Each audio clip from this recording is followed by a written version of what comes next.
rasula ba'da. Amma ba'du, qala Allah Ta'ala fi kitabihil karim, a'udzu billahi minasy syaithanir rajim. Bismillahirrahmanirrahim. Wa ma arsalna min qablika mir rasulin illa nuhi ilaihi annahu la ilaha illa ana fa'budun. Para penakluk profesor,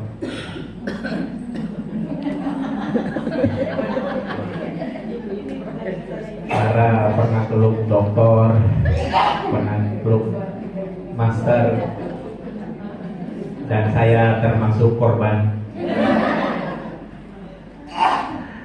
Ya, Ibu Dharma Wanita Persatuan ITS.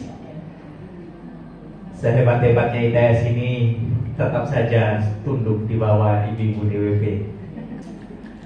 Semoga tunduk di dunia, nanti tunduk di akhirat insya Allah. Masih mau satu kamar di surga dengan suaminya?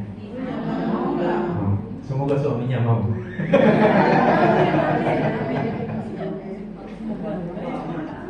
Ya, sebab suami itu kadang di dunia ini pikirannya pengen mendua, tapi karena tidak punya kemampuan maka dia tidak berani. Nah, nanti di sana kemampuannya sudah diberikan, keberaniannya sudah diberikan, tetapi tetaplah ibu adalah ratu bagi para bidadari di sana, insya Allah. Amin ya rabbal alamin. Temanya berat sekali, dan tugas kami ketika tema itu berat, bagaimana menjadi bahasanya ringan. Tetap saja berat, tapi bahasanya menjadi ringan. Tetapi ini betul-betul akan menjadi ringan karena yang di hadapan saya adalah ibu. Di hadapan ibu itu nggak ada yang berat. Nah, semuanya ringan. Tema kita adalah dahsyatnya syahadat.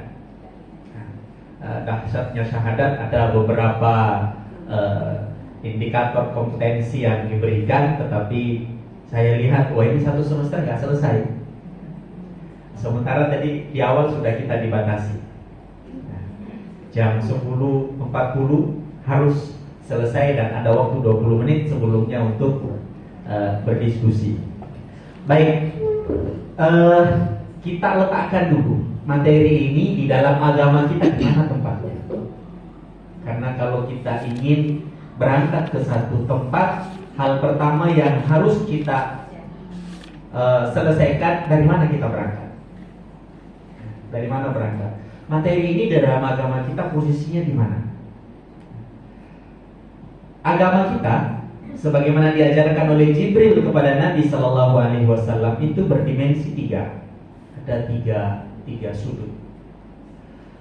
Dimensi pertama, agama kita ini disebut dengan iman. Sifatnya non fisik, nggak bisa dipastikan indikatornya apa. Yang berikutnya adalah Islam, sifatnya fisik. Sifatnya fisik. Jadi satu sisi ada yang non fisik, satu sisi ada yang fisik. Kemudian yang berikutnya adalah ihsan. Yang berikutnya adalah ihsan. Dimulai dari mana kita ini? Dari tiga dimensi itu. Kita dimulai kedirian kita itu dengan satu pertanyaan dari Allah. Alastu bi rabbikum? Bukankah aku ini adalah Tuhan? Ya, saat itu kita baru ditiupkan ruh oleh Allah Subhanahu wa taala, sekitar usia 4 bulan. Di dalam kandungan ibu kita masing-masing itu sudah ada pertanyaan, dan pertanyaan ini dalam dimensi kita disebut dengan iman. Bab iman, bab mampu menjawab Allah sebagai Tuhan kita. Jadi kalau anak-anak ditanya siapa Tuhannya? Allah. Nah, itu harus diletakkan. Ini jawaban iman, jawaban Islam, apa jawaban ihsan? Yang jelas iman itu mengiringi kelahiran kita. Iman mengiringi kelahiran kita, dan kita yakin betul waktu lahir itu tidak bawa apa-apa, tapi yakin nanti air susunya akan datang sendiri, jajannya akan datang sendiri, cukup nangis dan nah, itu kita lahir, yakin. Nggak ada yang kemudian bingung ketika lahir itu. Dia cukup nangis, selesai masalah. Selesai masalah. Mudah-mudahan dirahmati Allah Subhanahu wa Ta'ala. Ketika iman itu kemudian mendapatkan tantangan karena tempat di mana kita lahir ini bukan wilayah iman, dia wilayah fisik. Maka Allah kemudian menurunkan dimensi yang kedua yang disebut dengan Islam. Disebut dengan Islam. Nah, kita ini kadang kemudian ya setelah Islam kita laksanakan, itu sesuatu itu menjadi mahal bukan karena manfaatnya, tetapi menjadi mahal karena bungkusnya. Saya selalu mencontohkan istri saya. Istri saya penikmat warna ungu. Kalau lihat barang warnanya ungu, itu sudah nggak peduli. Ya, nggak peduli butuh atau tidak, bagus. Nah, kata bagus bagi seorang suami itu kode keras. Oh, itu bagus ya, Bi. Jadi karena bungkusnya ungu, itu kemudian menggerakkan semua orang untuk kemudian memenuhi keinginannya. Nah, dunia ini yang hal-hal yang fisik itu bisa menjadi mahal karena bungkusnya. Bungkusnya ini yang disebut dengan ihsan. Ya, bungkusnya ini yang disebut dengan ihsan. Tampak fisiknya disebut dengan Islam. Nah, dirahmati Allah Subhanahu wa Ta'ala. Syahadat ini di mana posisinya? Syahadat ini di mana posisinya? Tentu kita sudah mengetahui posisinya bahwa dia adalah bagian daripada satu kesatuan dimensi yang disebut dengan Islam. Satu kesatuan dimensi dalam agama kita yang disebut dengan Islam. Islam itu pilarnya ada 5. Yang pertama adalah kalimat syahadat. Ya, kalimat syahadat ini yang sedang akan kita bahas hari ini. Kalau begitu, syahadat ini hal-hal yang sifatnya fisik, bukan hal-hal yang sifatnya imani, bukan hal-hal yang tidak bisa dilihat oleh mata. Maka hal-hal yang kami sampaikan ini hal-hal yang bisa disaksikan oleh mata, bisa didengar oleh telinga, dan insya Allah mudah dipahami. Ini menjadi berat karena ini adalah transisi perpindahan daripada iman ke Islam. Jadi iman kita itu bisa masuk ke hal fisik kalau dimulai dengan syahadat. Kalau dimulai dengan sholat, yakin kelain. Kalau masuk ke masjid, ya, Nabi SAW bersabda, siapa yang masuk masjid saksikan dia orang baik. Tapi kadang masjid itu menjadi tempat kelain. Jadi kalian, saya pernah imami sholat di masjid, asing bagi saya karena masuk, mungkin karena pakai kopiah, bajunya baju takwa, langsung disuruh jadi imam sholat subuh. Nah, saya karena kebiasaan tidak kunut, walaupun kunut tahu, ya hafal semua jenis kunut, hafal. Mau doa yang paling pendek sampai doa yang paling panjang, hafal. Nah, saya nggak kunut, ditinggal sama makmum. Imamnya sholat sendiri, makmumnya kemudian satu orang maju menggantikan sebagai imam. Kelahi di dalam masjid gara-gara kemudian kunut. Ini kalau kemudian perpindahan iman ke Islam itu dimulai dari sholat, tidak dimulai dari syahadat. Maka syahadat pembahasan kita ini itu bagian pertama daripada Islam, dan dia adalah fase transisi daripada iman kepada Islam. Kalau kita memahami bahwa iman itu tidak bisa disamaratakan antara satu dengan yang lain, maka syahadat adalah netralisasi daripada itu semua. Kalau syahadatnya bagus, insya Allah nggak akan mempermasalahkan hal-hal yang kelihatannya tidak ini. Saya nyaki saya yang sekarang sedang saya dampingi. Ada seorang ibu yang sedang mencarikan jodoh buat putranya. Dapat pertama sesuai, ya berhijab, anaknya baik, pekerjaan mapan. Ibunya nggak setuju. Gimana Ustaz? Ya cari aja yang lain. Berarti bukan bukan jodoh. Cari lagi yang lain. Cari yang lain. Penampilan bagus, nggak ada kerjaan. Nggak ada kerjaan. Nggak setuju juga. Yang terakhir semuanya cocok kecuali satu, nggak berhijab. Nggak berhijab. Ini gimana Ustaz? Saya kemudian bertanya, dia baik nggak? Baik Ustaz. Terus kan hadisnya kalau datang orang baik, terima. Karena kalau kamu tolak, kamu akan mendapatkan fitnah. Ini orang baik Ustaz. Ya terima, tapi enggak berhijab. Nah ini masalahnya. Kalau sesuatu tidak dilihat dengan syahadat, dilihat dengan hal-hal yang setelahnya. Sholat memang wajib berhijab, tapi setelah sholat, kita akan berkelahi habis-habisan kalau syahadatnya tidak tepat. Saya hanya kemudian mengatakan, siapa itu yang antar dia ke rumah sampean? Yang menghadirkan calonnya itu ke rumah sampean siapa? Apakah ada campur tangan Allah di situ? 100%. Terus apa tujuannya Allah membawa dia ke sampean? Baru kemudian.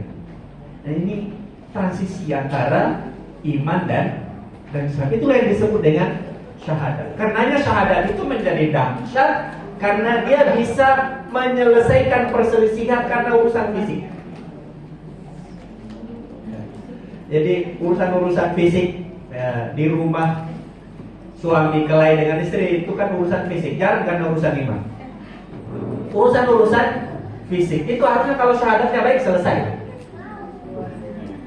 Ada anak yang kemudian tengkar dengan ibunya, itu harusnya selesai kalau urusannya adalah syahadat. Orang tua mengakui itu anaknya menganggap orang tuanya tidak layak di orang tua, kan kelahi. Ini kalau bukan karena syahadat, bahaya. Maka ini yang saya katakan kemudian berat, karena ini adalah masa transisi antara iman dan Islam. Tetapi ini ringan, karena syahadat itu ada tulisannya. Ada tulisannya, disunahkan untuk kemudian diucapkan dan didawamkan, sehingga insya Allah menjadi lebih ringan. Baik, ini letaknya di mana? Di mana syahadat. Dan syahadat ini masih jauh bahasannya untuk sampai kepada ihsan. Untuk sampai kepada ihsan. Bahasannya masih awal-awal. Kira-kira kalau diajarkan sekitar kelas 3 SD. Kelas 3 SD. Atau kalau kita dulu dimulai dari surau, kelas 1 SD sudah dapat materi. Materi tentang syahadat. Tapi rahmatin Allah Subhanahu wa taala. Saya ingin memulai dengan fakta tentang dahsyatnya syahadat. Syahadat itu sebelum sholat, sebelum puasa, sebelum zakat, sebelum haji. Kalau ada orang syahadat belum sholat mati, masuk surga?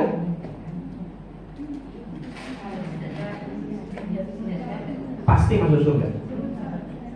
Ada orang sholat tapi tidak ada unsur syahadatnya, masuk surga? Enggak. Fawailul lil musallin, celaka orang yang sholat. Maka dahsyat syahadat ini, karena dia bisa masuk surga tanpa yang lain, dan yang lain tidak masuk surga kalau tidak bawa dia.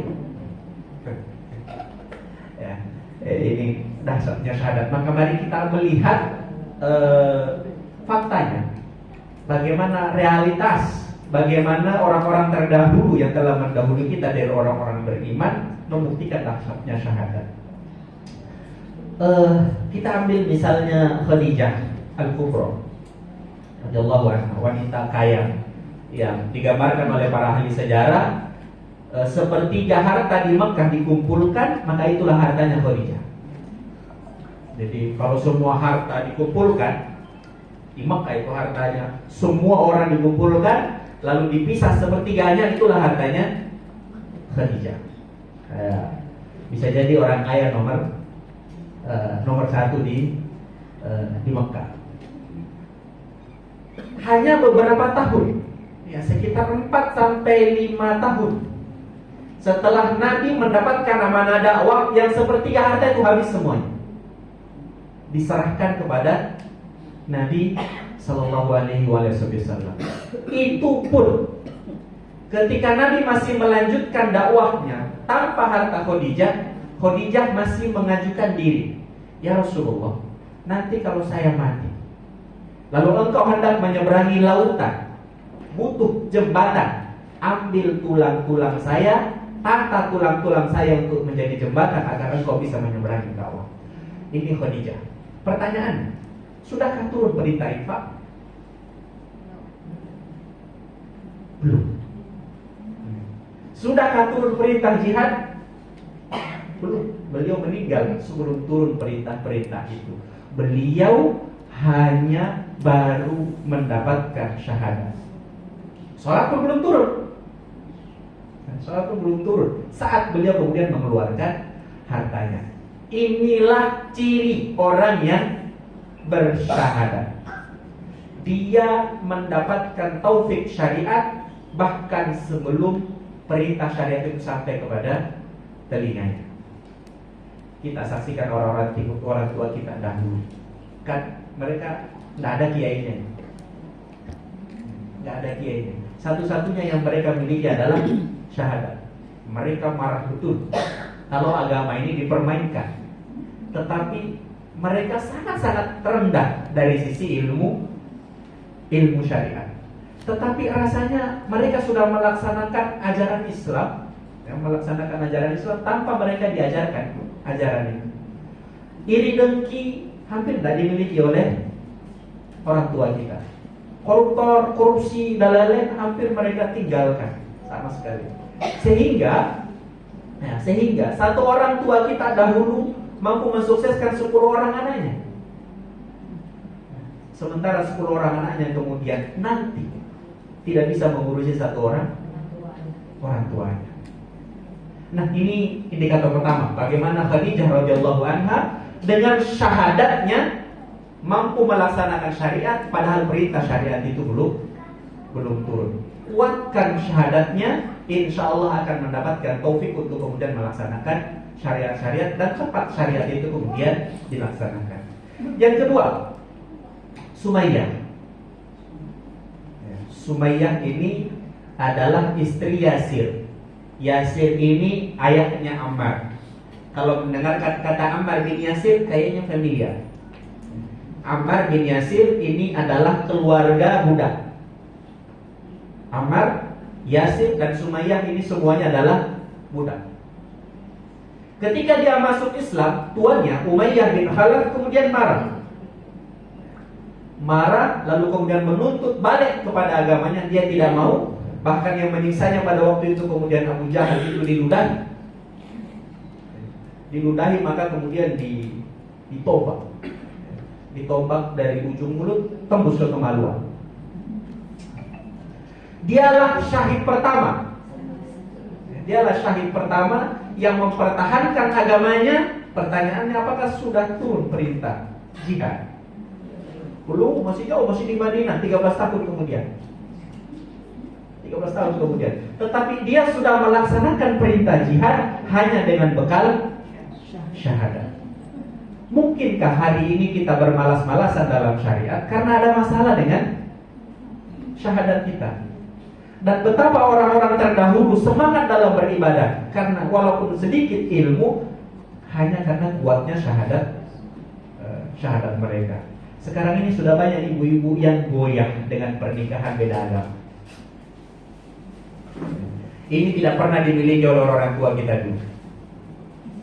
Orang tua kita dulu berpesan, nakal boleh, nakal boleh, tapi nggak boleh nikah beda agama.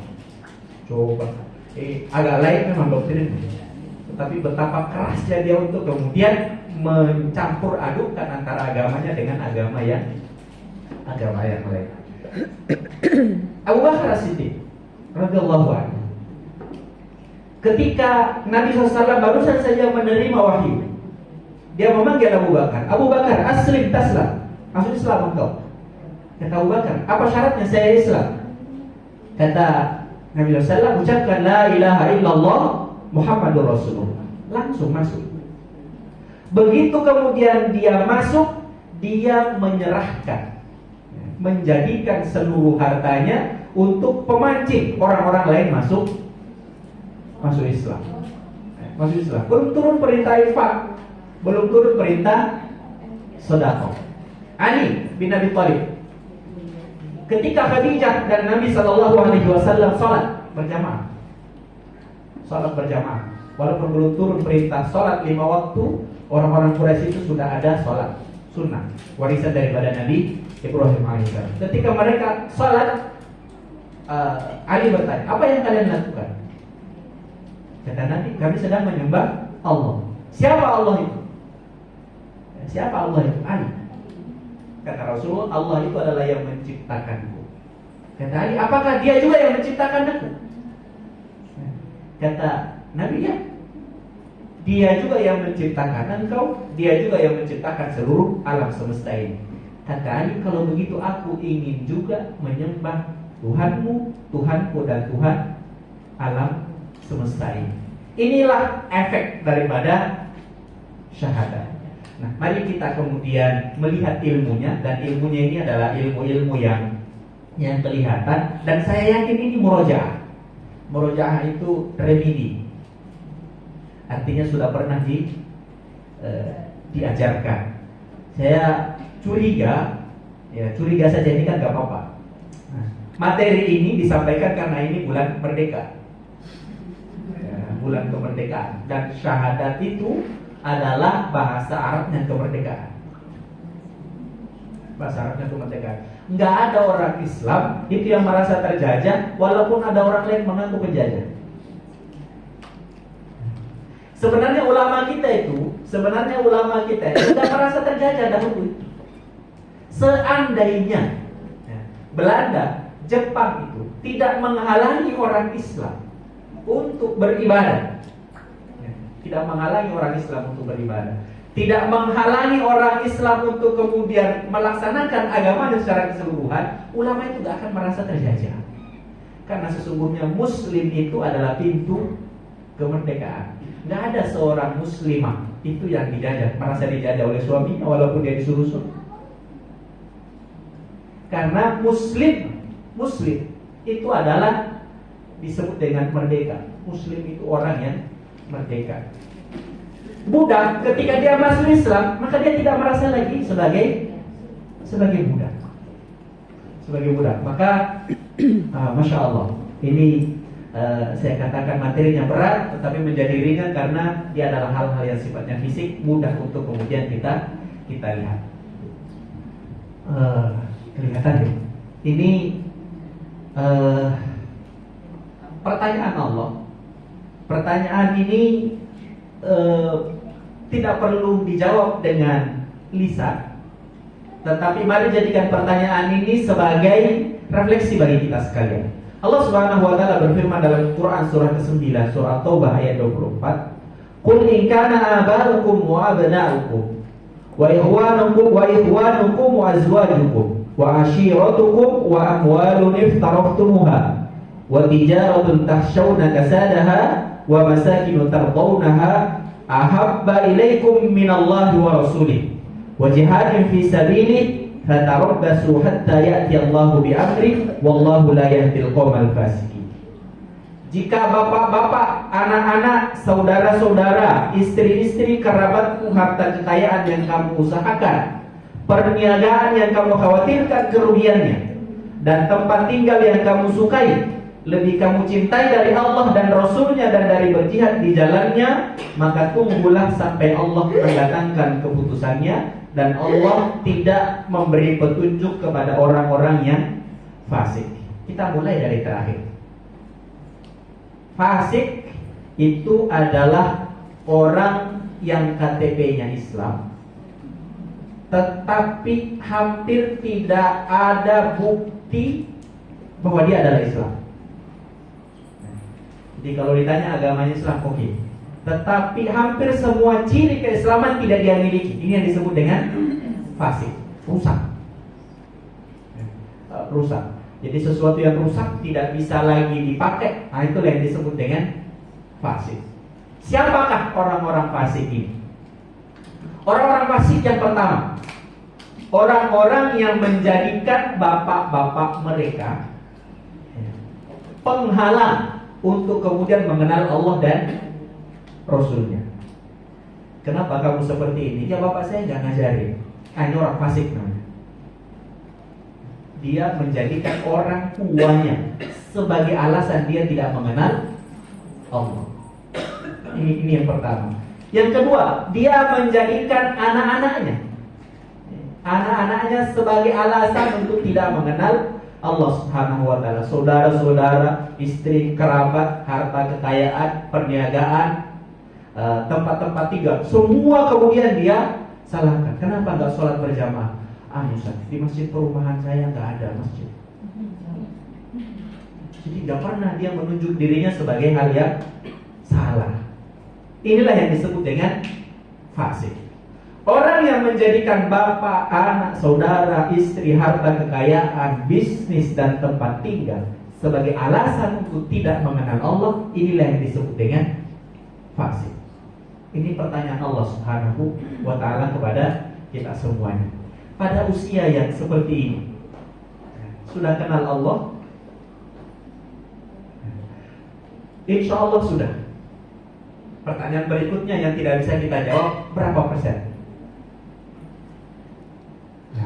Ini susah untuk kemudian dijawab. Berapa persen kenal Allah Subhanahu wa ta'ala? Oke, misal 50% Ustaz kenal. 50%-nya itu kenapa tidak kenal? Ustaz, sudah terlambat. Sudah terlambat itu ya misal sudah tua, ya, kira-kira begitu. Abu Hurairah radhiyallahu anhu itu merasakan Islam bersama Nabi cuma 3 tahun. Setelah itu Nabi wafat. Tetapi adakah di antara orang Islam hari ini yang tidak kenal nama beliau? Artinya waktu, usia bukan alasan untuk kemudian tidak mengenal Allah Subhanahu wa ta'ala. Ini pertanyaan penting tentang syahadat. Bahwa syahadat itu pertanggungjawaban pribadi. Tidak ada selain diri kita yang boleh disalahkan karena ada masalah dengan syahadat kita. Maka mari kita saling mengingatkan, saling merefleksi diri bagaimana kondisi syahadat saya. Kalau syahadat kita baik, maka kita akan dapat ini. Yang pertama, man qala la ilaha illallah tuflihu. Siapa yang mengatakan la ilaha illallah pasti menang. Menang itu apa? Menang. Tidak kalah. Menang itu lebih dahulu sampai dari musuhnya, disebut dengan menang. Jadi kata menang itu harus keingat musuhnya. Pernah menang, pernah juara 1. Dari berapa peserta? 1. Nah itu gak menang namanya.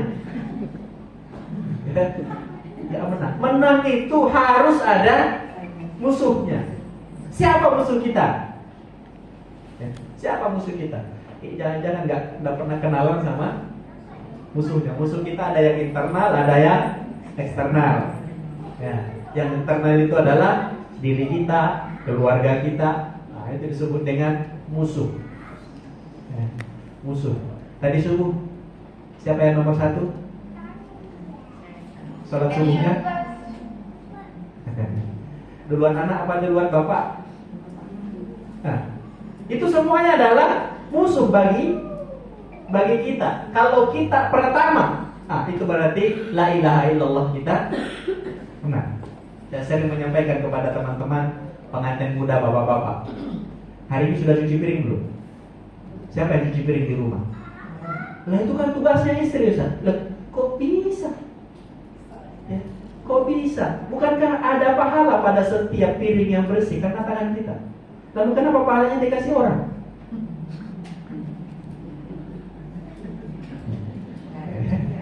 Kok bisa dia salahkan karena alasan tugas? Ini kalau pakai ayat tadi fasik orang-orangnya. Seperti Nabi itu rebutan cuci piring, kita kok saling tunjuk. Saling tunjuk. Pasti menang kita dengan musuh. Apalagi cuma setan. Setan itu nggak bisa masuk rumah, cuma di depan. depan pintu, gak berani masuk rumah. Dia gak bisa masuk hati kita itu setan. Dia cuma di luar, bisik-bisik pula, gak bisa teriak. Nah, itu setan. Tetapi kadang setan itu kita pandang lebih tinggi. Apalagi setan Indonesia. Setan Indonesia itu difabel semua. Ada setan Indonesia yang keren? Nggak ada. Suster ngesot. Bu, takut sama suster ngesot. Itu kapan sampainya ke rumah itu suster ngesot itu? Apalagi kuntilanak. Semua setan-setan di Indonesia itu semuanya difabel. Nggak ada yang sempurna. Tapi kita takut. Nah, di situ masalahnya. Dia lemah tapi kita anggap dia kuat. Lalu kita kemudian merasa takut, dan takut adalah ciri lemah. Ini la ilaha illallah. Jadi siapa yang mengatakan la ilaha illallah, cirinya pasti dia menang. Nah, tanya aja pagi ini, siapa yang mengalahkan malamnya semalam? Kami punya prinsip, siapa yang mampu mengalahkan malam, maka dia mampu menaklukkan siang. Siapa yang ditaklukkan malam, maka dia akan dijajah oleh siang hari. Zikir terbaik adalah la ilaha illallah. Ilmu itu disebut ilmu kalau masih ingat. Kalau nggak ingat, nggak disebut lagi ilmu. Masih ingat kuliahnya? Masih ingat deh ilmunya? Kalau di semester 1 dulu mata kuliahnya apa? Ya. Saya ingin apa itu zikir? Ya. Jadi yang disebut zikir hanya sesuatu yang diingat. Sesuatu yang dilupa, itu tidak disebut dengan zikir. Maka ilmu kita itu sebenarnya adalah ilmu yang kita bisa sebutkan kembali. Dan ilmu yang paling terbaik itu adalah la ilaha illallah. Jadi dari semua yang bisa kita ingat, yang paling terbaik itu adalah ingatan tentang la ilaha illallah. Baik, itu yang kedua. Yang ketiga, la ilaha illallah itu lebih berat daripada 7 lapis bumi. Baik, siapa yang pernah melihat bumi lapis 2-nya? Nah, ITS ini kan jagonya. Lapis 2-nya, gak usah lapis 3.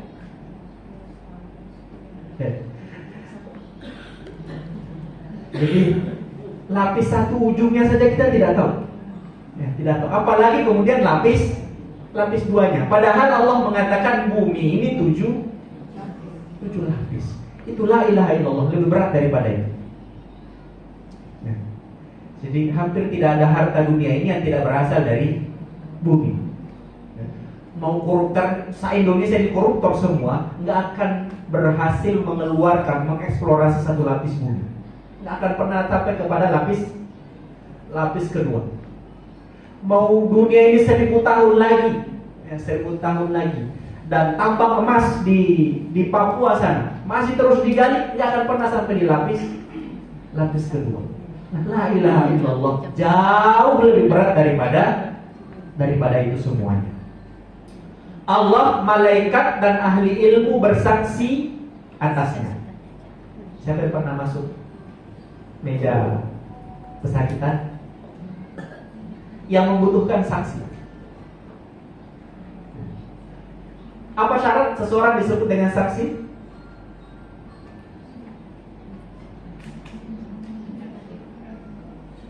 Ya, misal ada ya, yang didakwa, lalu dia mendatangkan saksi. Apa syarat seseorang itu dikatakan saksi? Kenal. Gitu ya, kenal. Kenal itu kan bisa online, bisa offline. Itu kadang masih diragukan kesaksiannya. Ya, saksian. Jadi sampai kemudian bisa melihat, coba bagaimana rasanya disaksikan oleh Allah. Allah menjadi saksi. Itu artinya kan Allah mengakui apa yang pernah kita lakukan. Siapa yang syahadatnya beres, nanti Allah akan menjadi saksi buat buat kita. Bukan hanya Allah, malaikat juga menjadi saksi. Sudah tahu 10 malaikat itu keahliannya apa saja? Kan semua itu kita butuh kesaksiannya kan?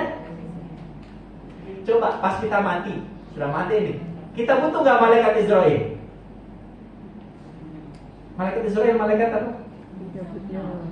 Butuh dia jadi saksi. Butuh banget. Yang butuh banget, dia datang, ya Allah, aku tidak pernah mencabut nyawa selembut mencabut nyawa dia. Kan keren.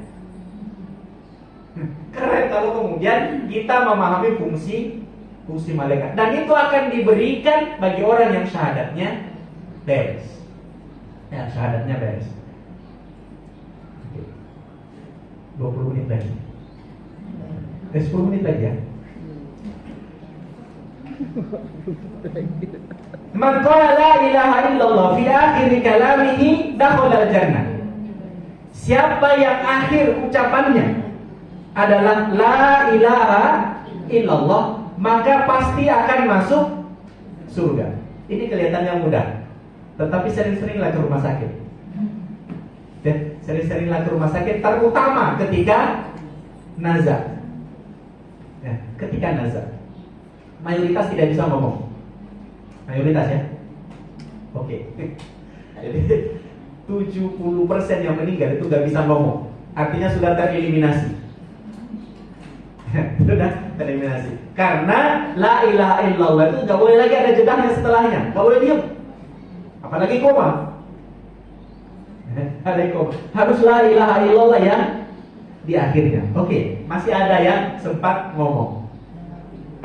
Masih ada 30% yang ngomong. Sekarang mayoritas apa yang diomongin oleh orang yang mau meninggal? Yang mau meninggal. Kata para pendamping, sahabat pasien namanya. Sahabat pasien itu yang bisa kedengaran apa yang dia omongkan itu hanya 10% dari 30%. Jadi kita tahu la ilaha illallah apa enggak?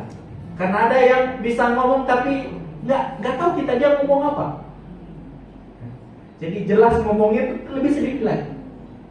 Lalu yang jelas ngomongnya itu sebagian besar ngomongin isi kebun binatang.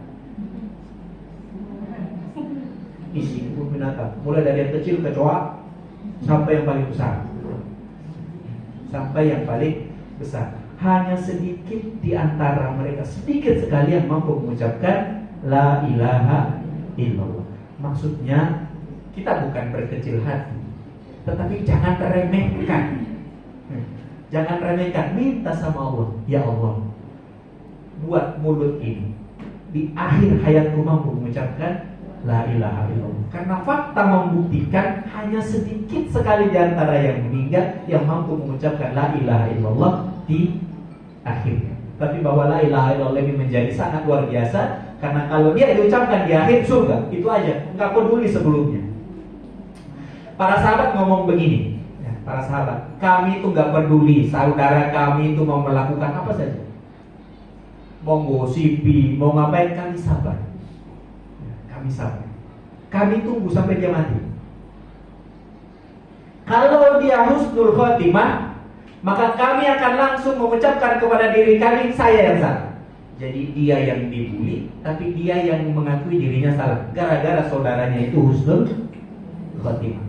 Tapi kalau saudara kami su'ul khotimah, maka kami akan langsung memintakan ampun kepada Allah Subhanahu wa ta'ala. Itu perilaku para sahabat. Mudah-mudahan kita bisa mencintai para sahabat.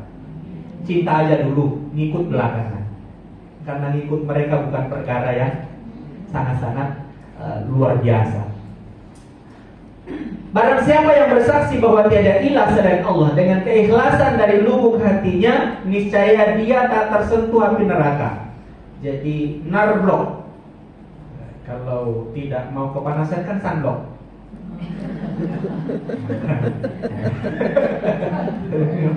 Sunblock. La ilaha illallah ini adalah narblok. Kan kita ini banyak dosa. Ya dirasa-rasain dikit lah. Pasti akan terasa itu neraka. Tapi kalau kita ada la ilaha illallah, itu ibu-ibu seperti berjalan di tengah terik, tidak khawatir gara-gara memakai sandal. Narblok kita nanti itu namanya la ilaha illallah. Baik, mudah-mudahan kita tertarik dengan ini. Karena kalau ini pun tidak tertarik, bagaimana lagi lah kita menjelaskan? Ini kelihatan semuanya. Omong aja semua ini. Katakan la ilaha illallah, pasti juara kita. Nah, ilmu, kalau la ilaha illallah kita miliki, maka tidak usah khawatir dengan ilmu yang lain. Karena tidak ada ilmu yang lebih baik daripada la ilaha illallah. La ilaha illallah itu berat, ya, beratnya 7 kali bumi. Allah nanti akan menjadi saksi bagi kita. Siapa yang la ilaha illallah di akhir, maka masuk surga. Dan la ilaha illallah adalah narblok, pelindung dari api neraka. Mudah-mudahan syahadat kita pelan-pelan beres sehingga kita bisa mendapatkan keagungan.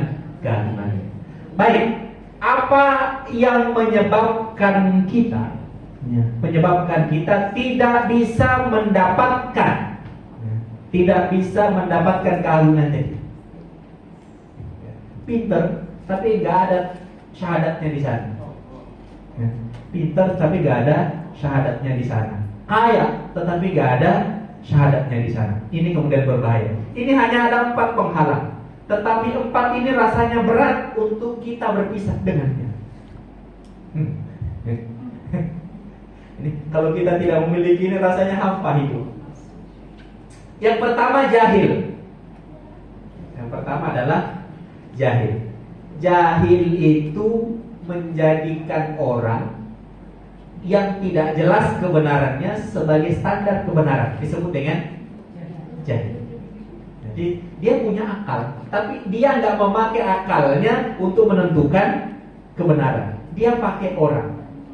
Di dalam Al-Quran, ketika Nabi Ibrahim bertanya kepada pamannya, bertanya kepada yang satu grup WhatsApp dengan pamannya, satu grup maksudnya, kalian kenapa menyembah patung? Kata dia, bagaimana kami tidak menyembah patung? Bapak kami menyembah patung. Jadi dia melaksanakan sesuatu bukan karena akalnya membenarkan itu, tetapi karena bapaknya melakukan itu. Nah, ini disebut dengan jahil. Buat apa Allah ngasih otak? Kalau kemudian standar kebenaran kita sandarkan kepada orang lain. Kita boleh punya guru, tetapi pelajari apa yang disampaikan oleh guru kita dengan akal kita. Jangan sampai tidak masuk akal kita laksanakan. Ini disebut dengan jahil. Inilah yang menghalangi syahadat masuk. Halangi syahadat masuk. Tadi kul ikana abaukum wa abnaukum wa ashiratukum wa amwalun iftarahtumuha wa tijaratun takhshawna kasadaha. Jadi dia menjadikan di luar dirinya sebagai standar kebenaran, padahal Allah sudah memberikan alat untuk mendeteksi kebenaran. Ya sudah cukup diri kita ini untuk mendeteksi kebenaran. Yang berikutnya adalah sombong. Ya, yang berikutnya adalah sombong. Saya kira sudah hafal ini. Sudah hafal ini sombong. Sombong itu menganggap orang lain lebih rendah dari dirinya. Kita ini kalau melihat orang lebih rendah, maka kita akan tolak pendapatnya. Kita akan menerima pendapat orang jika kita menaikkan sedikit atau menyamakan, baru kita terima pendapatnya. Maka biasanya kenapa kalau kita bertamu, ya, diundang mantenan, kenapa bajunya agak bagus? Karena kalau baju kita tidak bagus, mau ngasih apapun salah. Tapi kalau kita mampu lebih baik daripada dia, itu kadang nggak ngasih, dia nggak bagus. Maka hati-hati menganggap orang lebih rendah daripada kita. Boleh jadi Allah menitipkan kebenaran kepada dia. Ketika kebenaran itu dititipkan oleh Allah kepada orang yang kita anggap lebih rendah, disitulah penghalang syahadat. Bisa nggak pengamen itu menjadi sebab Allah mendatangkan kebenaran kepada kita? Oh, bisa banget. Bisa banget. Saya kalau pesan GoFood ya, atau ShopeeFood, itu kan kadang nulis, Bapak mohon maaf, ada tambahan parkir. Ada tambahan parkir. Menurut Ibu gimana nih?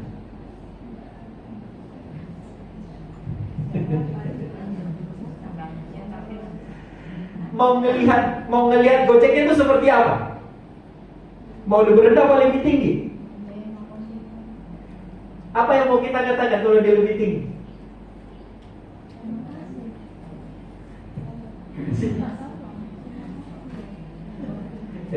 Berapa parkirnya itu? 2.000. Ngasihnya berapa? Lah, kok mau ngasih 2.000? 5.000 itu kenapa? Jangan kasihan. Ya, jangan kasihan. Katakan bahwa ya Allah, kok ada? Gitu. Kok ada orang datang kemudian ini kan kebenaran bahwa oh ini ada orang datang, saya nggak perlu nyari-nyari. Orang berinfak dia nyari sendiri, nawari sendiri. Ada 2.000, kan nggak mungkin kita kasih 2.000. Ya kan, 2.000. Ya Allah, dia datang. Ya, dia datang dan inilah jalan kebenaran dari aku titip ya Allah 3.000 ya Allah. Aku titip buat dia dan terima kasih kepada dia. Jangan biarkan dia berterima kasih dulu. Jangan biarkan dia berterima kasih duluan. Kenapa? Karena banyak Gojek yang sampean kasih lebih gara-gara kasihan, karena jumlahnya kecil, mukanya tidak mengucapkan terima kasih sama sekali. Kita ngomong apa akhirnya? Enggak tahu terima kasih. Ini yang disebut dengan sombong. Bahaya sekali sombong ini. Bahaya sekali sombong. Dalam urusan-urusan kecil dia mampu menghabisi syahadat kita, menghilangkan Allah dalam kondisi sekecil-kecilnya. Nafsu. Nafsu itu baik. Nafsu itu baik dan itu adalah bagian daripada diri kita. Tetapi kalau nafsu itu disandingkan dengan syaitan, maka dia akan merusak kita. Kalau begitu nafsu disandingkan dengan siapa? Nafsu disandingkan dengan kebaikan. Jadi misal sholat duhur, ini kan sholat Jumat ya. Sholat hari Jumat itu kan hari sedekah, hari sholawat, hari surah Al-Kahfi. Orang yang tidak punya nafsu pada ketiganya gak selesai. Gak selesai. Coba punya nafsu sholawat itu, sholawatnya akan menjadi sholawat apa? Ada berapa sholawat yang kita hafal? Nah, ini kan gak punya nafsu. Jadi nafsu itu penting sekali karena dia akan membuat amal ibadah itu kemudian bersemangat. Tapi kalau nafsu itu kemudian menemani syaitan, maka dia akan sangat berbahaya sekali. Ya, majelis rasan-rasan yang awalnya direncanakan 1 jam, karena ada nafsu di sana, menjadi berjam-jam. Marah yang harusnya marah anak gitu ya. Enggak apa-apa, marah anak bagus. Tapi karena ada nafsu di sana, bahaya sekali. Bahaya sekali. Gampang menandai marah itu benar dan tidak. Kalau anak itu merasa salah, maka marahnya ibu benar. Tapi kalau anak tidak merasa salah, berarti marahnya ibu tidak benar. Itu marah yang disandingkan dengan nafsu. Maka hati-hati dengan nafsu. Sandingkan dia dengan ibadah dan jangan sandingkan dia dengan syaitan. Yang terakhir adalah syaitan. Ini penghalang yang paling ringan, yang paling mudah itu namanya syaitan. Cukup hafal 3 kul habisi syaitan ini. Cukup apa? Bacakan 3 kul habis itu syaitan. Syaitan itu menjadi sangat kuat sekali jika dia disandingkan dengan nafsu, dibakar dengan sombong, lalu kemudian dihiasi dengan kejahilan, maka setan akan menjadi raja di dalam diri kita, lalu kita kemudian menjadi budak daripada setan. Jadi setan itu gampang dikalahkan. Cukup, ya, cukup kebenaran selesaikan dengan dirinya sendiri, banyak belajar, banyak berilmu, banyak bertanya kepada para ahli, maka kita tidak jahil. Lalu kemudian jangan pernah merasa melihat orang itu di bawah kita. Siapapun angkat dia di atas kita, karena kita tidak tahu kebenaran itu lewat mana. Lewat mana? Karena kalau sampai kebenaran itu kepada orang yang kita rendahkan, pasti kita akan tolak dia. Pasti akan kita tolak dia. Hati-hati dengan semangat kita, nafsu kita, sandingkan dia dengan ibadah. Lalu kemudian setan itu akan menjadi makhluk yang tidak ada gunanya sama sekali. Baik, ini penghalang syahadat. Dan dirahmati Allah Subhanahu wa ta'ala. Nah, ini bahasa Arab ya. Nah, kita ini kan kita sederhanakan. La ilaha illallah itu disebut syahadat jika disebut syahadat. La ilaha illallah Muhammadur Rasulullah itu disebut syahadat jika. Karena ada yang ucapannya la ilaha illallah Muhammadur Rasulullah tapi bukan syahadat. Bukan syahadat. Ada seorang ulama yang memelihara burung beo, nangis keras ketika muridnya datang kemudian mengatakan, wahai Syekh, mengapa engkau menangisi kematian burung beomu itu? Ya. Kan gak boleh menangisi seperti itu, manusianya tidak boleh, apalagi kemudian makhluk yang lain. Kata ulama ini kemudian mengatakan, saya tidak menangisi burung itu. Ya. Burung itu ketika dia masih hidup, dia pintar menirukan la ilaha illallah Muhammadur Rasulullah. Di burung beo itu dia bisa mengucapkan la ilaha illallah Muhammadur Rasulullah. Mungkin kalau masuk rumah dia assalamualaikum, bisa dia bisa mencapai. Ternyata ketika dia mati burung itu, karena ditangkap lehernya oleh kucing, itu nggak sempat ngomong la ilaha illallah. La ilaha illallah. Ulama ini kemudian mengatakan, jangan saya juga mati begitu. Maka la ilaha illallah kalau diucapkan belum sah kalau syarat-syaratnya tidak dipenuhi. Yang pertama, la ilaha illallah yang diucapkan karena ada pengetahuan tentangnya. Siapa yang sebelum tidur mengucapkan asyhadu an la ilaha illallah asyhadu anna muhammadar rasulullah? Ada yang membiasakan sebelum tidur? Itu kenapa?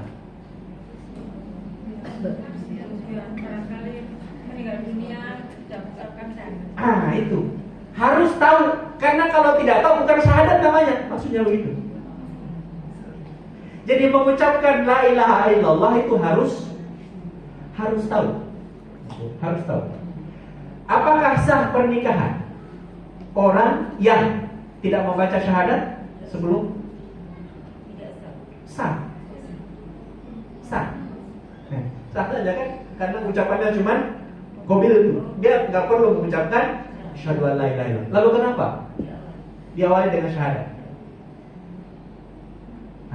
Itu kalau dibaca diikuti oleh pengantin, lalu dia tidak tahu alasannya, itu bukan syahadat namanya. Jadi disebut la ilaha illallah Muhammadur Rasul, itu harus tahu kenapa disebutkan. Harus tahu kenapa disebutkan. Sekarang kan baca asyhadu an la ilaha illallah ketika tahiyat. Kenapa dibaca?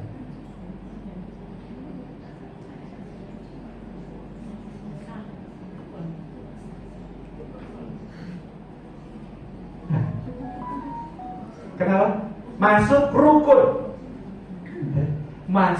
rukun. Kalau kemudian kita membacanya, ya Allah, ini rukun. Yang mana yang wajib dibaca itu? Asyhadu an la ilaha illallah wa asyhadu anna muhammadur rasulullah. Terus salawatnya Sholat dulu semuanya. Ya, baca lagi.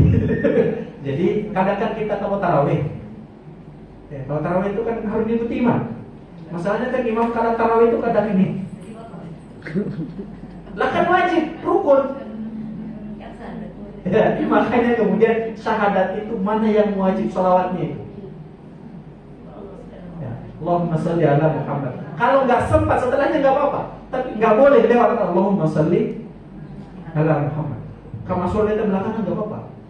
Tapi Allahumma sholli ala Muhammad itu harus. Maka kejar itu. Nah, kejar. Orang yang membaca nggak tahu bahwa itu rukun, maka itu bukan syahadat namanya. Ya, itulah yang mengurangi sholat kita. Maka ketahuilah di mana saja kita mesti membaca la ilaha illallah. Itu yang pertama. Yang kedua, yakin. Yakin itu apa?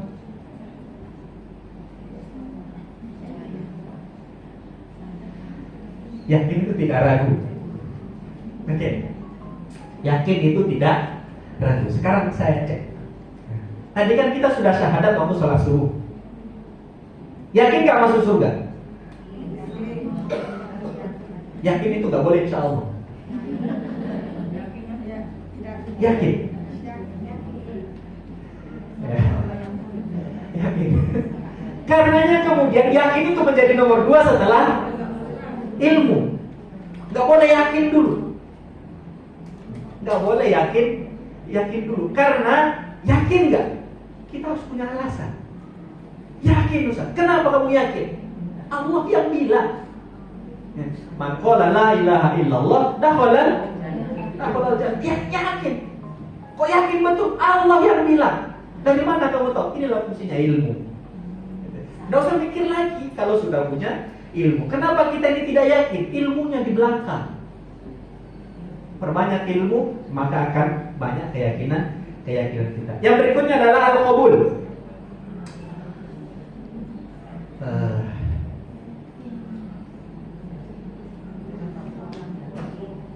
Para istri itu biasanya, ini bisa ngaku bisa enggak ya?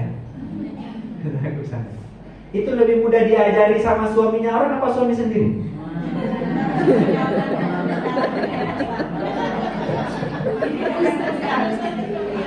Apa ya? Ternyata sama istri saya. Sehingga istri saya itu saya senang kalau dia mau ngaji. Dan saya paling tertekan kalau dia minta ngaji sama saya. Karena salah semuanya. Salah semuanya. Maka saya pokoknya kemana dia ngaji saya anterin dia tuh.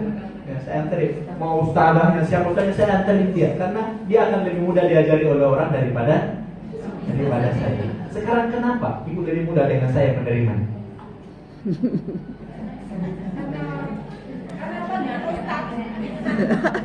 Nah, karena ada yang disebut dengan ustadz dan suami tidak disebut suami karena dia ngajar. Kan ya? Suami disebut suami kan karena dia ngasih belajar.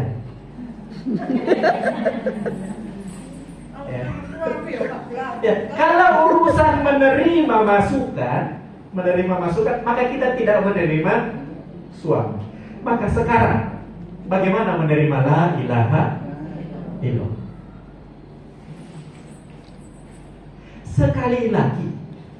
Sekali lagi harus selesai ilmunya. Ilmu melahirkan keyakinan, barulah qabul.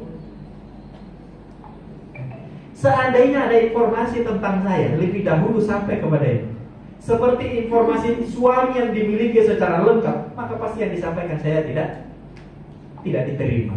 Hanya kan yang disampaikan, oh ini ustaz dari pondok, dosen perguruan tinggi Islam, kayaknya dia tahu, yakin dia. Pengetahuan melahirkan keyakinan mengangkat dia kepada penerimaan. Yang berikutnya adalah as-sidqu. Apakah semua yang kita terima itu kemudian kita benarkan?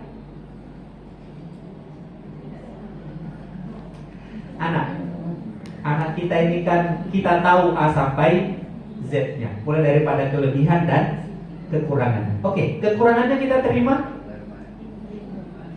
Dibenarkan? Tidak. La ilaha illallah nggak boleh.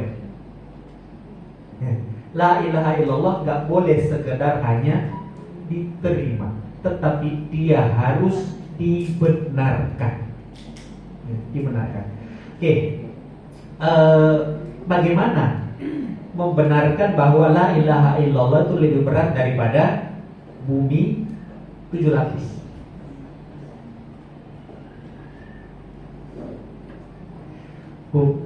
Lagi kerja, lagi ada pekerjaan yang kira-kira pekerjaan ini menghasilkan 100 juta. Anda berkumandang, mana yang lebih berat? Azan apa 100 juta?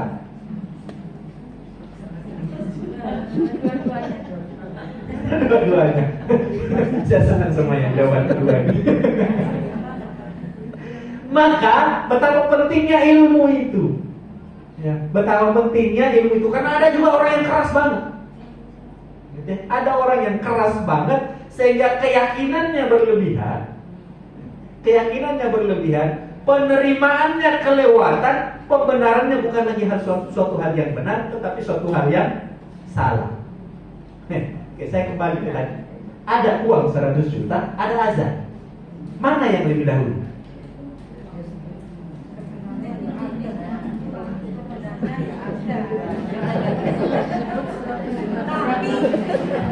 Tapinya itu ya.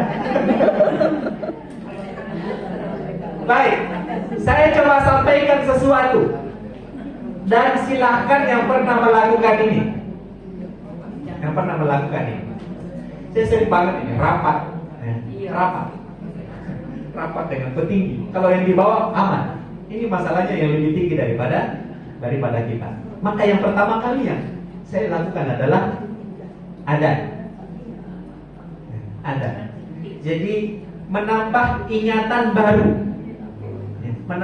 baru kepada yang ada di majelis itu. Azan. Orang ketika azan itu tidak diperintahkan untuk langsung meninggalkan majelisnya, tetapi diperintahkan untuk mengalihkan pikirannya. Maka kalau bisnis 100 juta sudah model nih, ini sudah ada. Kita butuh waktu berapa nih? Waktu yang Allah kasihkan 1 jam bisa. 1 jam bisa. Ini kira-kira selesai 1 jam? Kalau enggak kita sholat dulu. Tapi kalau ini bisa selesai setengah jam, maka jangan tinggalkan sholat. Kita jadwalkan sholat, tetapi selesaikan urusannya. Ada yang pernah melakukan ini?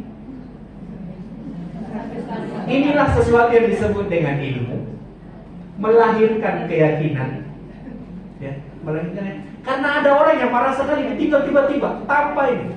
Kenapa meninggalkan? Lebih penting Allah. Iya, lebih penting Allah. Tetapi ajarannya Allah tidak seperti yang kamu lakukan ini. Tiba-tiba ninggalin majelis tanpa izin, tanpa memberitahukan apa. Alasannya karena Allah manggil.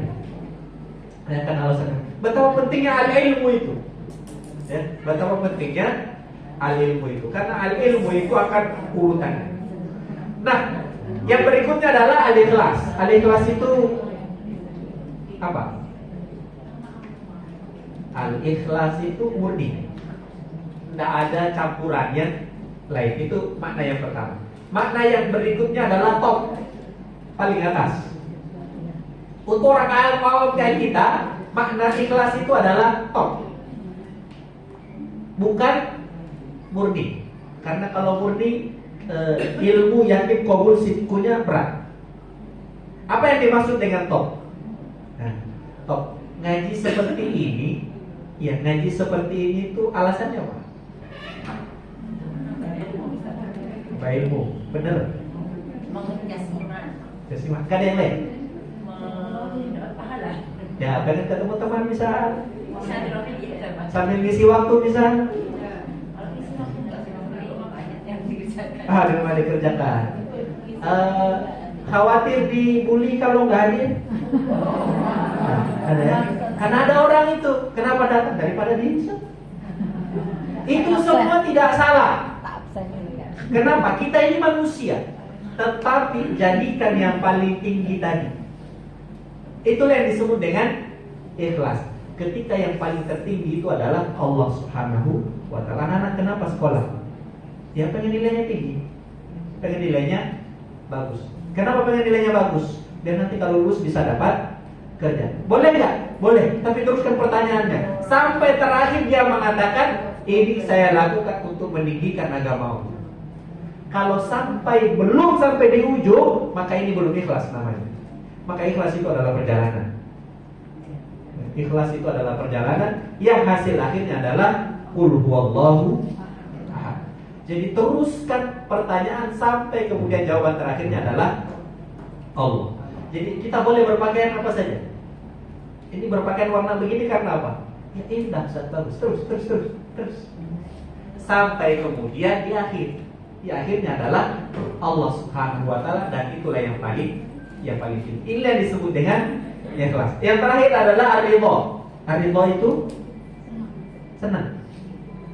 Nah, ar-ridha itu senang. Ini mulai gak senang kayaknya. Jadi berla ilaha illallah itu harus senang. Ya. Apa ciri senang? Ciri senang itu lama. Kita kalau melakukan sesuatu yang kita senangi, maka biasanya lama. Ya, lama. Saking lamanya, lama-lama kemudian menjadi kenikmatan baginya. Nggak ada orang mancing itu setengah jam. Nggak ada bawa pergi ke warkop itu 1 jam. Nggak ada. Di atas 1 jam. Gitu ya. Jadi yang ngopi itu hanya sebentar, itu bukan karena senang. Nah, ketika zikir, afdhalul dzikri la ilaha illallah, berapa kali?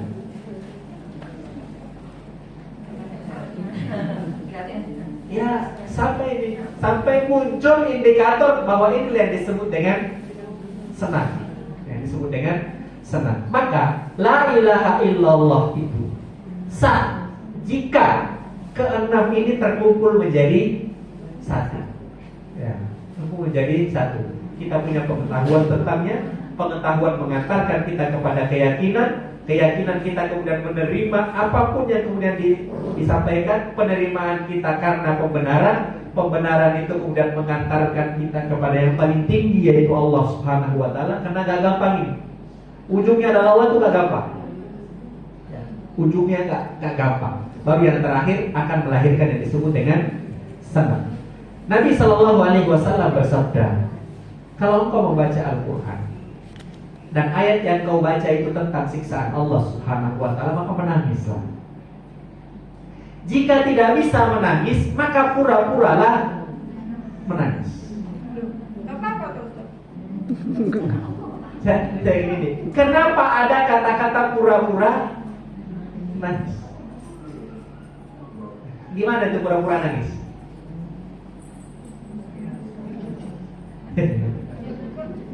Kan pura-pura nangis itu seperti anak ibu nangis tapi gak keluar air matanya. Ada orang nangis gak keluar suaranya tapi ngalir air matanya. Kalau kita sholat, banyak sekali yang berkaitan dengan neraka. Nah, misal Subhana rabbiyal a'la wa bihamdi.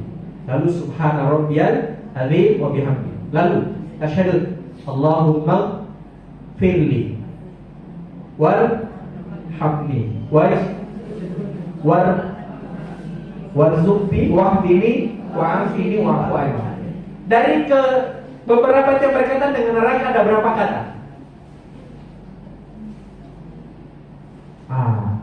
Ini yang menyebabkan, karena ahli ilmu ini kurang, bawaannya ini agak berat. Bawaannya ini kemudian agak berat. Yang pertama itu sudah berkaitan dengan neraka. Allahumma firli. Kok belum nangis ya? Ulangi. Kasih bergetar-getar dikit lah suaranya. Allahumma firli. Jadi ada unsur kesungguhan. Ada unsur kesungguhan. Begitu juga dengan yang 6 ini. Masya Allah. Allah, habis waktunya. Berarti nggak selesai nyanyi. Baik, saya masih ada, nanti saya kirimkan materinya kepada panitia untuk kemudian di-share kepada ibu sekalian. Tapi kesimpulannya begini, ya, kesimpulannya begini. La ilaha illallah ini sangat kita butuhkan untuk kemudian membuat rutinitas keislaman kita itu menjadi lebih bernilai. Karena sesuatu yang rutinitas akan melahirkan kebosanan. Ya, sholat 5 waktu itu, ciri-ciri bosannya adalah kalau rukunya itu aja, nggak pernah diganti. Harusnya kalau kita punya baju pesta, yang baju pesta itu tematik, misal outdoor sendiri, ya, harusnya subuh itu beda. Harusnya subuh itu beda, karena subuh itu lebih besar pahalanya. Asar itu harusnya lebih beda maknanya. Itu kalau ada la ilaha illallah di sana. Karena la ilaha illallah itu fungsinya menjadikan sesuatu hal yang rutin tetap luar biasa. Luar biasa.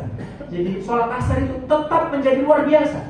Sholat maghrib itu tetap menjadi luar biasa gara-gara la ilaha illallah. Kalau sudah mulai bosan, ini pertanda la ilaha illallahnya tidak benar. Maka bagaimana caranya la ilaha illallah? Yang pertama, sering-sering dibaca Abdul Dzikri la ilaha illallah. Berbeda cara, jangan keleng. Ya, ada cara. Ada yang memasukkannya dalam tahlilan la ilaha illallah. Tidak usah keleng, biarin aja. Ya, biarin aja. Tetapi jangan sampai karena kita tidak menyetujui tahlil lalu tidak membaca la ilaha illallah di dalam zikir. Abu Hurairah la ilaha illallahnya 1000 kali sehari. Abu Hurairah 1000 kali sehari la ilaha illallah. Bagaimana dengan kita? Jadi yang pertama, sering-sering diulangi. Ini yang pertama. Yang kedua, sering-sering tes la ilaha illallah itu. Diuji coba. Misal, ya Allah, sholat ini sholat yang la ilaha illallah. Saya minta ya Allah, minta sama Allah sesuatu. Lalu lihat hasilnya. Kalau belum berhasil, ulangi. Ya, ulangi sampai berhasil. Kalau sekali berhasil, tingkatkan dosisnya. Tingkatkan dosisnya. Misal, hari ini sedekah 10.000. Doa, ya Allah, pengen begini. Dikasih, besok tambah. Ya, besok tambah. Jangan dikurangi. Kenapa kita perlu menambah dosis pada latihan la ilaha illallah? Setelah disebut, kita kemudian praktek menjadikan la ilaha illallah sebagai tawassul kita. Karena kita tidak mengerti rahasia la ilaha illallah itu sampai di mana batasnya. Sampai di mana batasnya. Maka kita perlu mengangkat proyek-proyek. Saya berharap DWP ini makin mengangkat proyek-proyek sosialnya. Proyek sosialnya, tetapi jadikan la ilaha illallah sebagai basicnya, sebagai basicnya, dan jadikan dia sebagai peningkat. Dan sebagai peningkat pasti Allah akan sampaikan. Saya kira ini yang bisa saya sampaikan. Yang jelas la ilaha illallah ini keren. La ilaha illallah ini dahsyat dan tidak bisa kemudian kita remehkan. Saya kira itu, silahkan jika ada yang ingin ditanyakan.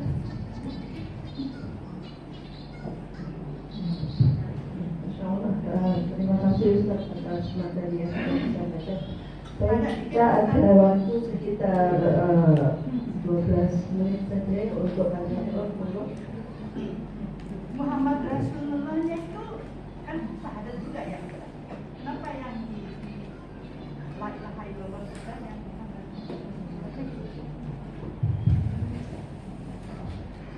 Baik, satu-satu ya. Saya langsung jawab saja. Jadi kenapa la ilaha illallah Muhammadur Rasulullah? Muhammad Rasulullah-nya tidak masuk. Di materi ada. Di materi Ada, tetapi saya tidak memiliki kemampuan, ya, kemampuan yang cukup untuk menyampaikan dua-duanya dalam waktu 1 jam. Ini kelemahan, saya pribadi. Tetapi bahwa Muhammadur Rasulullah itu satu kesatuan yang tidak bisa dipisahkan selama kita masih manusia. Ya, selama kita masih manusia. Karenanya ketika orang hanya menyebut la ilaha illallah, tidak menyebut Muhammadur Rasulullah, maka tidak sah. Ini satu dulu. Tetapi jika kemudian di dalam pikiran kita bahwa Allah dan Rasulullah ini satu kesatuan, wahdatul wujud, maka la ilaha illallah sudah cukup. Nah, la ilaha illallah sudah cukup. Kenapa? Ketika orang menyebut la ilaha illallah, sudah kebayang bahwa ini yang menyebut adalah Rasulullah. Ketika dia bikin la ilaha illallah, akhlaknya seperti akhlak Rasulullah ketika menyebut la ilaha illallah, maka dia seperti mengucapkan la ilaha illallah Muhammadur Rasulullah. Yang terakhir, tidak ada contoh yang paling baik dalam mempraktikkan kalimat la ilaha illallah kecuali Muhammadur Rasulullah. Jadi la ilaha illallah itu teorinya, Muhammadur Rasulullah itu adalah prakteknya. Adalah prakteknya. Jadi dia satu kesatuan yang sempurna. Tapi kenapa belum disampaikan? Tidak sampai materinya. Tapi nanti saya kirimkan, nanti dibaca sendiri karena materinya hanya berupa hadis-hadis, hanya berupa ayat-ayat saja, sehingga mudah untuk kemudian dibaca. Allah Ta'ala wa'alam. Monggo.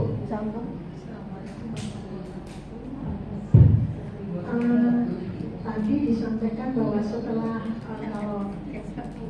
mendampingi seseorang yang sedang sakaratul maut itu, setelah mengucapkan la ilaha illallah sudah. Ya. Tapi saya itu 4 kali yang bersamai orang yang sedang sakaratul maut. Itu kan kita nggak tahu dia sampai kapan dia akan pada titik terakhir gitu. Jadi setelah la ilaha illallah itu dia masih gelisah, terus akhirnya kita bimbingnya Allah. Itu gimana? Takutnya kalau la ilaha illallah terhenti sampai la ilaha illallah. Ya, Insyaallah. Ini materi berikutnya ya. Jadi kalimat lengkap daripada syahadat itu adalah la ilaha illallah Muhammadur Rasulullah. Itu kalimat lengkap. Lalu ketika kemudian disingkat lagi menjadi la ilaha illallah, itu sudah satu kesatuan dengan Muhammadur Rasulullah. Yang berikutnya adalah Allah. Ya Allah. Saya pernah dalam satu majelis mendapatkan ijazah mengucapkan kata Allah 16 kali setiap selesai sholat. Ya, setiap selesai sholat, maka setiap hajat, terutama yang berkaitan dengan gelibet utang, maksudnya utang, itu akan dimudahkan atau akan diselesaikan oleh Allah. Nah, ketika nyebut Allah, itu lengkapnya adalah la ilaha illallah Muhammadur Rasulullah. Bahkan ada lagi yang menyederhanakannya lagi. Dan ini tidak direkomendasi oleh jumhur ulama. Yaitu hu. Yaitu hu.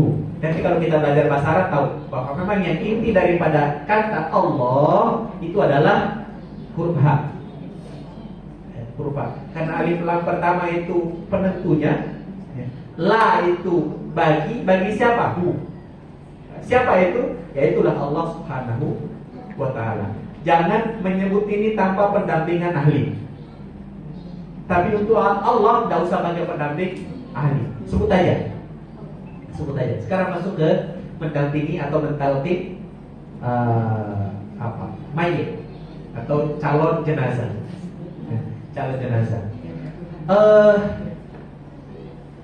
La ilaha illallah itu harusnya adalah zikir orang yang mendapatkan kesusahan atau mendapatkan musibah. La ilaha illallah, kalau kita sakit ulang-ulang saja. Tetapi ketika sudah kena ujian, yang disebut dengan sakarat, maka orang itu kemudian akan refleksi, lalu kemudian mulut mulai terkunci. Jadi otak sama mulut itu putus. Inilah yang terjadi pada orang yang sekarat, sehingga dia tidak bisa ngomong.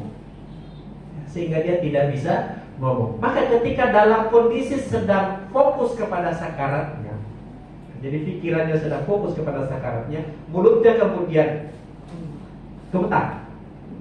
Jadi ciri mulutnya kemudian gemetar, artinya dia sudah tidak bisa mengendalikan mulutnya. Maka disinilah fungsi talqin,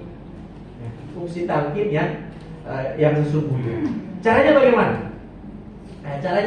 Yang pertama, jangan sempurna. Nyebut la ilaha illallah. Jangan. Yang sempurna, la ilaha illallah. Dan jangan disebutkan dengan tempo cepat. Diejakan. Ikuti ya. La ilaha illallah. Berhenti. Biarkan suara itu masuk, menyapa pikirannya, lewatnya mungkin sekitar 2 menit, 3 menit, baru diulangi lagi. Jadi jangan diributin ya. Jangan diributin sebelah, nyebut di sebelahnya kemudian nyebut. Jangan. Upayakan kalau orang mau meninggal itu jangan banyak didampingi. Kenapa? Ngeribetin. Ini orang sedang diuji oleh Allah Subhanahu wa ta'ala, dan dia sedang berperang dengan dirinya. Tapi ada sunnah yang disebut dengan lakinu mautakum bila ilaha illallah. Talqin calon yang mau mati itu dengan la ilaha illallah. Tetapi ilmui, karena sangat-sangat berbahaya sekali. Nah, kalau la ilaha illallah sudah gak bisa juga, maka bisikkan Allah, dekatkan ke telinga, pegang dadanya, gitu ya? Pegang dadanya. Maka keluarga itu menjadi penting untuk talqin. Pegang dadanya, usap, lalu kemudian katakan Allah. Pelan, jangan kemudian Allah. Kok udah nyebut Allah? Jangan. Pelan nyebut. Kalau bibirnya makin bergetar, berhenti dulu, baru kemudian ketika dia turun Allah. Karena dia mencoba untuk kemudian mengikuti. Makanya kemudian kita senantiasa diperintahkan untuk berdoa ketika kita sholat. Ketika kita sholat, Allahumma inni a'udzubika min adzabil qabri wa min adzabil mahya wal mamat. Ya Allah, lindungi kami dari ujian hidup dan ujian ketika mau mati. Tetapi memang yang paling baik dan menjadi ciri bahwa selama hidup kita ini kita mendahulukan la ilaha illallah ketika tidak perlu dibimbing. Dan dia mampu mengakhirkan ucapannya dengan la ilaha illallah. Itulah yang paling baik menjadi kemudian doa kita.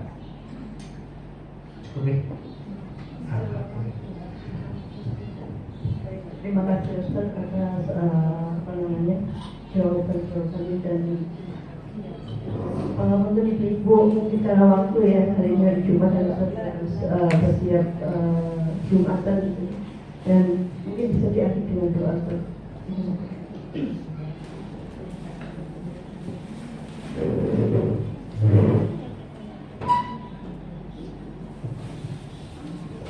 Hai pemirsa sekalian, mari kita berdoa kepada Allah Subhanahu wa ta'ala. Semoga majelis kita ini adalah majelis yang berkah. Semoga juga kita bisa hidup di atas bimbingan kalimat la ilaha illallah dan mati dalam keadaan menyebut la ilaha illallah, dan dibangkitkan juga dalam zikir la ilaha illallah. Ala hadhihi al-Fatihah. A'udzu billahi minasyaitonir rajim. Bismillahirrahmanirrahim. Alhamdulillahirabbil alamin. Iyyaka na'budu wa iyyaka nasta'in. Ihdinas siratal mustaqim. Siratal ladzina an'amta 'alaihim ghairil maghdubi 'alaihim waladdallin. A'udzu billahi minasyaitonir rajim. Bismillahirrahmanirrahim. Allahumma shalli wa sallim wa barik ala nabiyyina Muhammad. Walhamdulillahirabbil alamin. Allahumma ighfir lana dhunubana wa liwalidina warhamhum kama rabbawna shighara. Allahumma arham ummata Muhammadin sallallahu alaihi wasallam. Allahumma ighfir ummata Muhammadin sallallahu alaihi wasallam. Allahumma arda ummata Muhammadin sallallahu alaihi wasallam.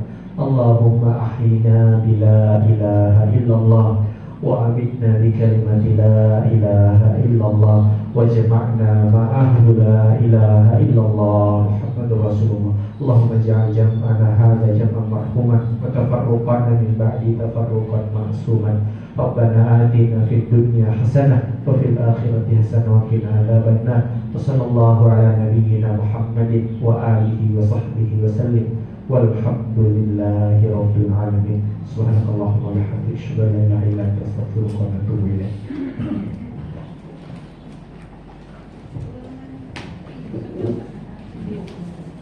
Alhamdulillah, semakin nuwun atas seremoninya yang luar biasa ini. Semoga ini mampu menguatkan ya sadar kita barangkali yang selama ini kita masih bermalas-malasan dengan syariat. Semoga sahabat bisa ilmu yang sudah sampaikan tadi bisa menguatkan sahabat kita berbuah pada kualitas iman kita, kualitas ibadah kita kepada Allah Subhanahu wa Ta'ala.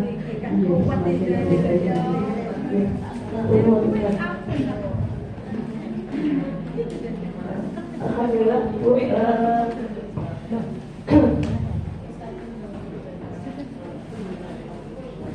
Di akhir acara kita berfoto dulu ya, ibu-ibu di depan bersama-sama. Monggo kalau bersihkan waktu bisa apa namanya?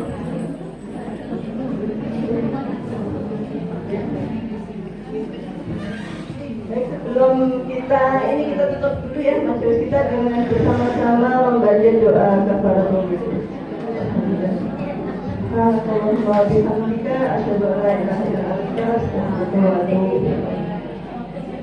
Baik, akhir kata ada kurang lebihnya sama maaf. Assalamualaikum warahmatullahi wabarakatuh.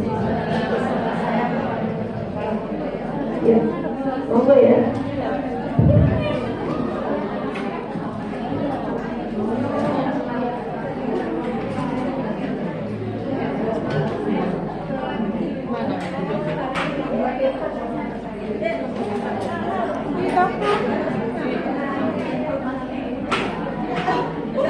Kita